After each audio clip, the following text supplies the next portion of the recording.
कल की कथा में हम लोग सुन रहे थे सबरी की कथा।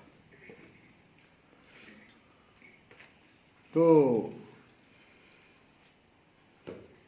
भगवान कह रहे हैं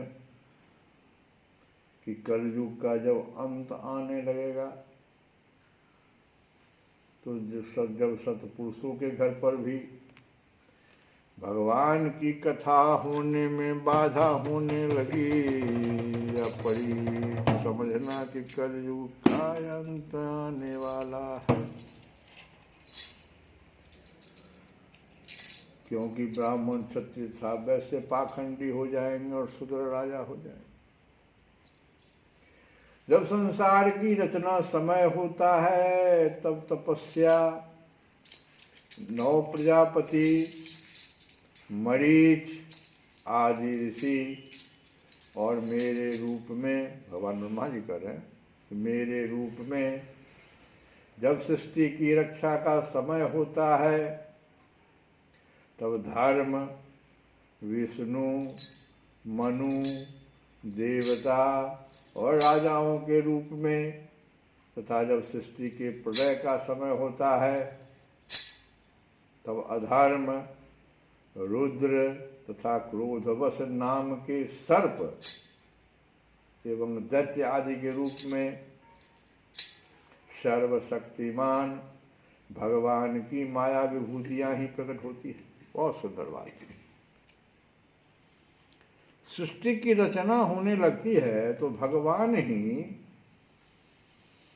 तपस्या 9 प्रजापति, मरीच आदि ऋषि, ब्रह्मा, सृष्टि की रक्षा का समय आया तो धर्म, विष्णु, ये रचना के समय में ये लोग, और रक्षा का समय आया तो धर्म, विष्णु, मनु, देवता और राजाओं के रूप में। लेकिन जब प्रलय का समय होता है तो अधर्म, रुद्र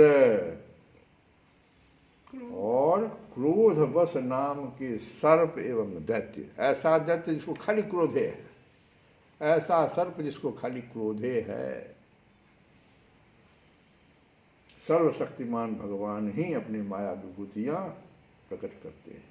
अपनी प्रतिभा के बल से पृथ्वी के एक एक धूलिकण को गिन चुकने पर भी जगत में ऐसा कौन पुरुष है जो भगवान की शक्तियों की गणना कर सके। धूल, पृथ्वी पर जितना धूल का कण है वो गिनती किया जा सकता है प्रतिभा के बल पर, लेकिन भगवान के विभूति का न, भगवान की शक्तियों की गणना कौन कर सकता है। जब वे त्रिविक्रम अवतार लेकर त्रिलोकी को नाप रहे थे उस समय उनके चरणों के अदम्य वेग से प्रकृति रूप अंतिम आवरण से लेकर सत्यलोक तक सारा ब्रह्मांड कांपने लगा था। तब उन्होंने ही अपनी शक्ति से उसे स्थिर किया था। समस्त सृष्टि की रचना और संहार करने वाली माया उनकी एक शक्ति है। ऐसी ऐसी अनंत शक्तियों के आश्रय उनके स्वरूप को न मैं जानता हूं और न वे तुम्हारे बड़े भाई सनकादि, नारद जी से जो बड़े हैं सनकादि 4 भाई, वो भी नहीं जानते। खाली वो माया एक शक्ति को हम लोग जान पाए। तो ऐसी अनंत शक्तियां, फिर दूसरों का तो कहना ही क्या है। आदिदेव भगवान शेष सहस्त्र मुख से उनके गुणों का गायन करते आ रहे हैं, परंतु वे अब भी उनके अंत की कल्पना नहीं कर सके। जो निष्कपट भाव से अपना सर्वस्व और अपने आप को भी उनके चरण कमलों में निछावर कर देते हैं, उन पर वे अनंत भगवान स्वयं ही अपनी ओर से दया करते हैं।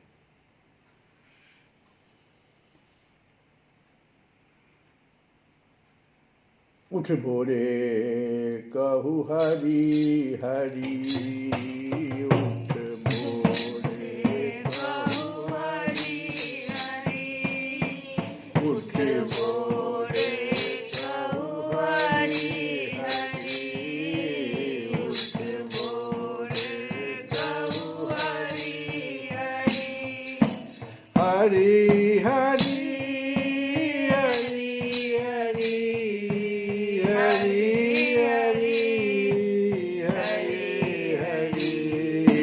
उठ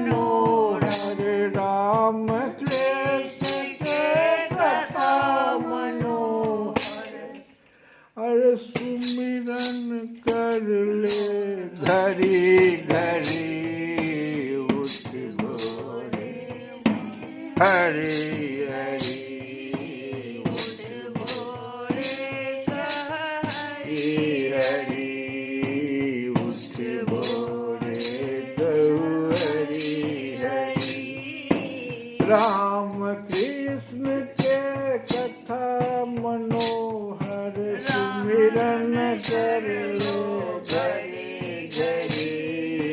हरि हरि हरि हरि हरि हरि हरि हरि। दुर्लभ राम नाम रस मन मा, दुर्लभ राम नाम रस मनवा। अरे पीले अमृत भरी भरी। हरि हरि हरि हरि हरि हरि हरि हरि।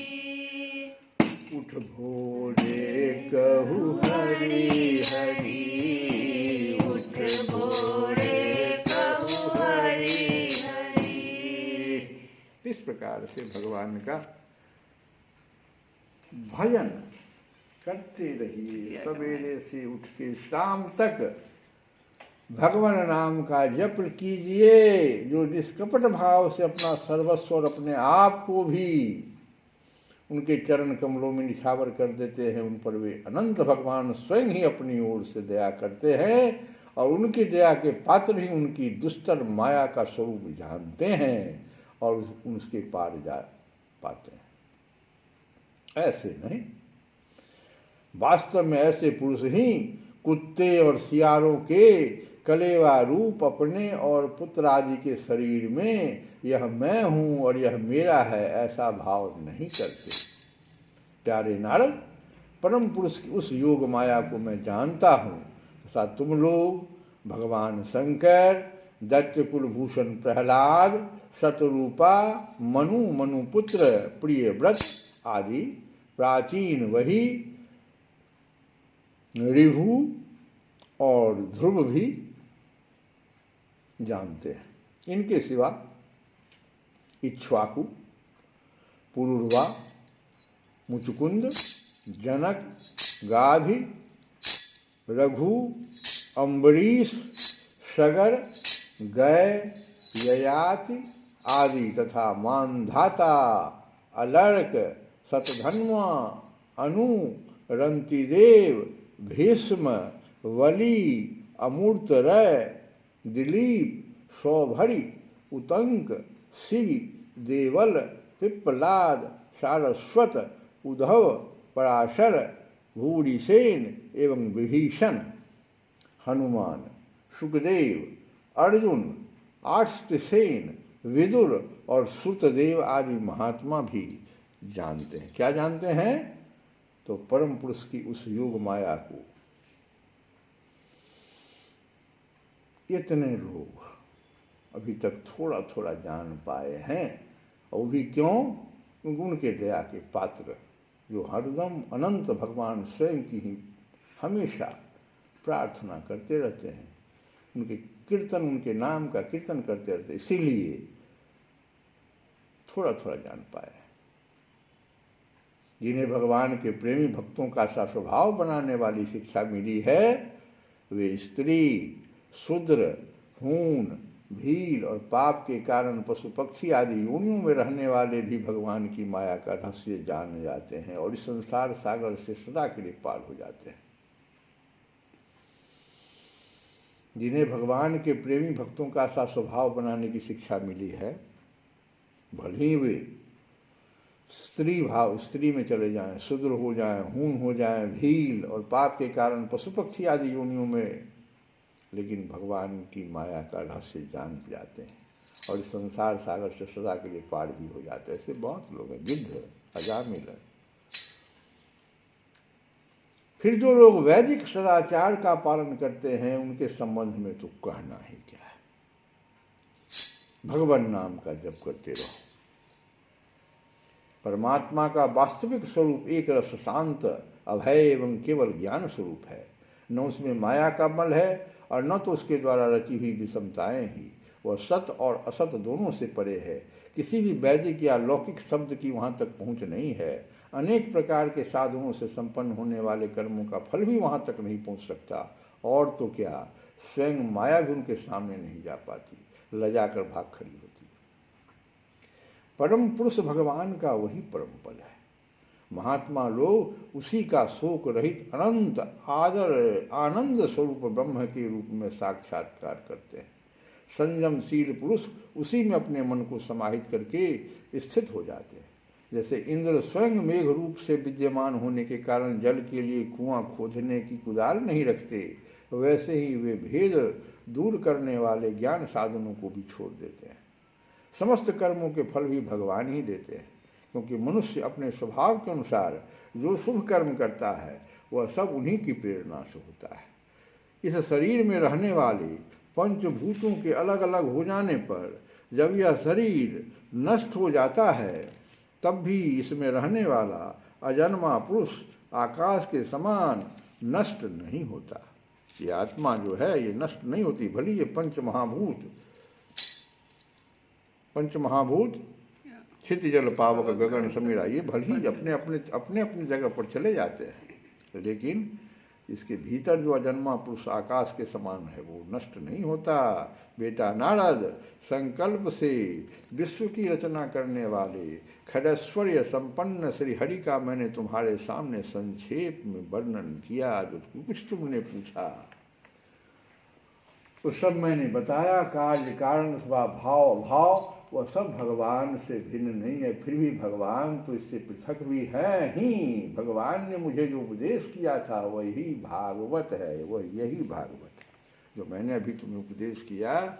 यही भगवान ने मुझे कभी कहा था, यही भागवत है। इसमें भगवान की विभूतियों का संक्षिप्त वर्णन है, तुम इसका विस्तार करो। मैंने तो संक्षेप में तुम्हें बताया, तुम इसका विस्तार करो। जिस प्रकार सबके आश्रय और सर्वस्वरूप भगवान श्री हरि में लोगों की प्रेममयी भक्ति हो, ऐसा निश्चय करके इसका वर्णन करो। ऐसा वर्णन करो कि भगवान में सभी लोगों की प्रेममयी भक्ति उत्पन्न हो जाए। ये तो भागवत है जो प्रेममयी भक्ति उत्पन्न करता है। जो पुरुष भगवान की अचिंत्य शक्ति माया का वर्णन या दूसरे के द्वारा किए हुए वर्णन का अनुमोदन करते हैं अथवा श्रद्धा के साथ नित्य श्रवण करते हैं, उनका चित्त माया से कभी मोहित नहीं होता। श्री कृष्ण गोविंद।